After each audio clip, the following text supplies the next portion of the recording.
Hello everybody, welcome to Distilled, Brewed, and Reviewed. My name is John. I have an interesting whiskey here.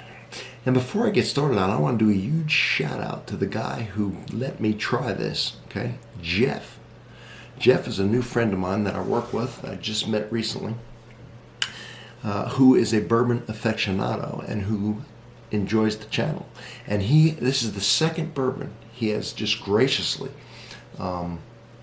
allowed me to review for the channel.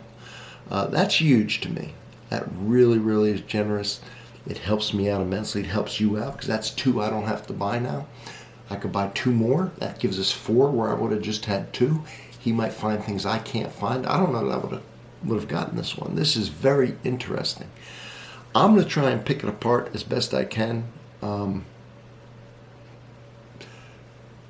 Grant McCracken Head Distiller. So,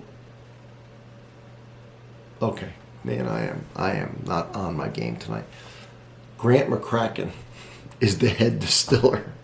Hello, look at the cork. It's just a solid cork. It's pretty cool. But let's go over this. So says Chattanooga whiskey, 91 proof, straight bourbon whiskey. Straight bourbon whiskey means that a whiskey has to be obviously follow the rules of bourbon, and it has to be aged at least 2 years, and if it's aged less than 4 years, there has to be an age statement on it. The only age statement I could find in this whiskey is that it's aged more than 2 years. Is that an age statement? So we're going to go with 2 years. It's obviously not 3 years. So it could be 2 years and a day. They're not saying 3. We're going with 2. It gives a batch number 21B17R. This is an experimental distillery. Tennessee. It's a high malt. Let me read this to you. Tennessee high malt is our rich malt forward, okay, kind of like a Scotch, approach to bourbon, made from the finest malted grains. Each step of our process has been crafted to highlight the complexity of these ingredients.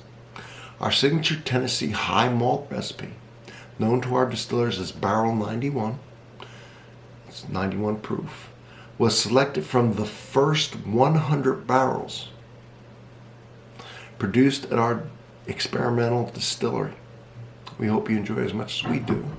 And then when I turn over here, it says Mashbill, yellow corn, malted rye,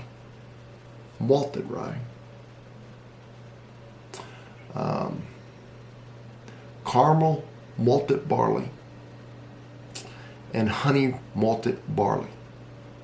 And then it says, if I can read it, I'm having trouble seeing it, but it's a temperated, 7 days fermentation, temperated. So 7 days. So I know a usual fermentation would be 3 to 5 days. That brings the ABV to about 10%. It's called distiller's beer at that point. And then it's distilled, and you can get it up as high as you want from distillation from that 10%. So if this is 7 days, or even 7 days past the normal 3 to 5 days, I'm not sure what that. I think what that does. That's kind of how Scotch. Again, this is a lot of Scotch techniques. It brings out a different flavor. I'm just going to leave it there. Extending that will change it from the normal flavor, and we're going to see that in a minute, hopefully. It says cooperage 55-gallon, toasted and charred oak barrels. I think they're the cooperages, not that they use toasted and charred oak barrels. Finish 4,000-gallon oak Solero barrel char. Oh my! So now they use this. So now they have a giant 4,000-gallon charred barrel that I think they dumped the first 100 barrels in.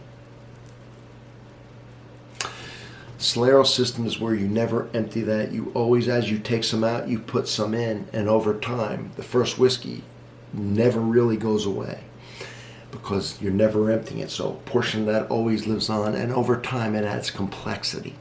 It's the way some sherries are done.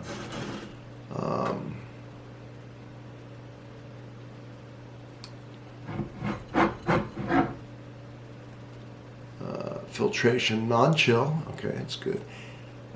Age greater than 2 years. We're going to call it 2 years. Batch size. Now I don't get this, 8 to 12 barrels, but they said it's made from the first 100 barrels. So I am a little confused. I don't know. Let's get into this thing. This thing is just taxing everything. I thought I knew. I don't know. I'm going to have to discuss this with somebody who knows more than I do because I'm not really understanding it. All right. Put that up where you can see it. Now, this, I'm going to look at it real quick, got a pretty unique orange. Almost an orange. Not the usual gold or brownish or copper. I'd say high copper or orange. What do you all think about that? It's pretty. It's a nice color. Must have to do with the all the malt because it's not aged that long. Of course, we don't know what char they used. Right? They could have used a one. They could have used an alligator. I don't know. Let's smell this. Oh, so now that's pretty nice. And actually, and I'm looking at the color, and this is not influenced. I'm telling you, it smells like orange.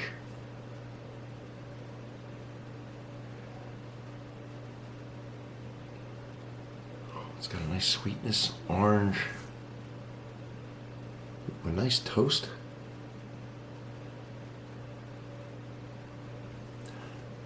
I'm liking that orange. It's citrus. I really am. Now it's got a leathery, earthy.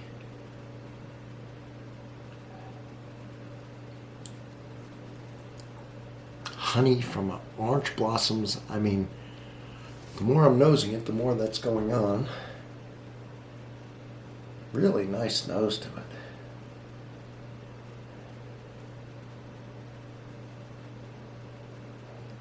So it's bready, it's toasty, it's orange, it's floral, it's honey.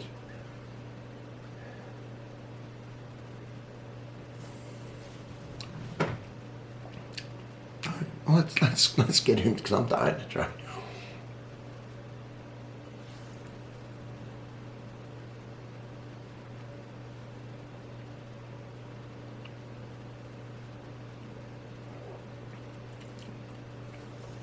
Desensitizing my palate to the alcohol, so bear with me. I want to get the most taste I can get out of this.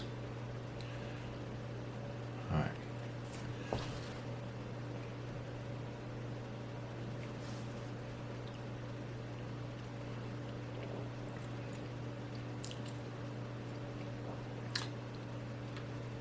It is like it's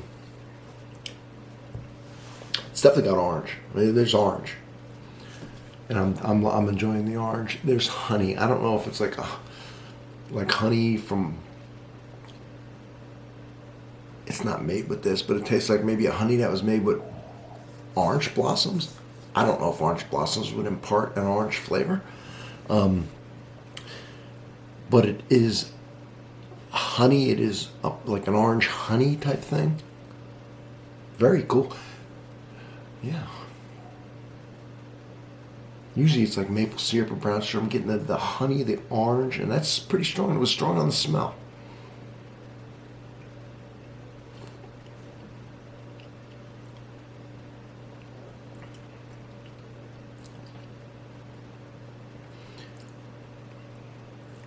Orange marmalade, honey, biscuit. I must say, if this is the Solero method, every time they take some out, they're going to put some in. They're never going to let it empty. Every batch of this is going to be different, totally different, as they add new stuff and it adds complexity.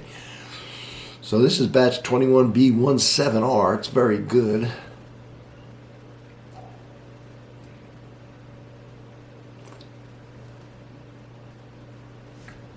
I'm liking that viscosity. I haven't checked it like this. I checked it just the mouthfeel. Of course, it's non-chill filtered, so that means they've left all the oil in. And oil is fat, and fat is flavor, as you know. So is there anything I can get out of this? A little bit of earthiness on the back.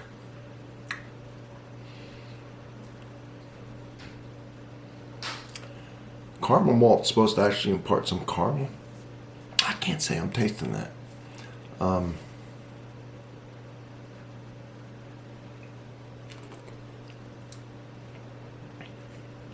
A hint of like Aunt Annie's pretzels, those sweet pretzels, like icing.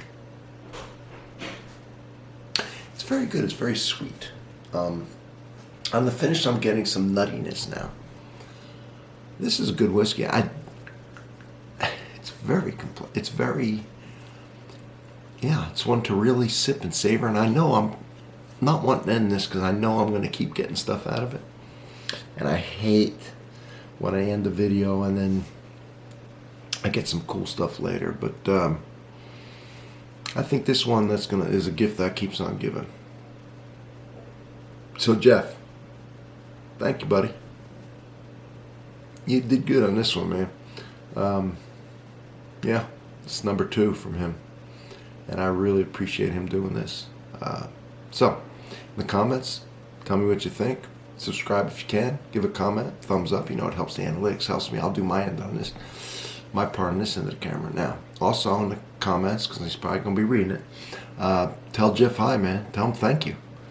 I appreciate it. If you get a chance, I'm going to recommend this. I'm going to highly recommend this Chattanooga whiskey. Yeah. All right, everybody. I'll try and do a little more research on it because there's a lot going on with this.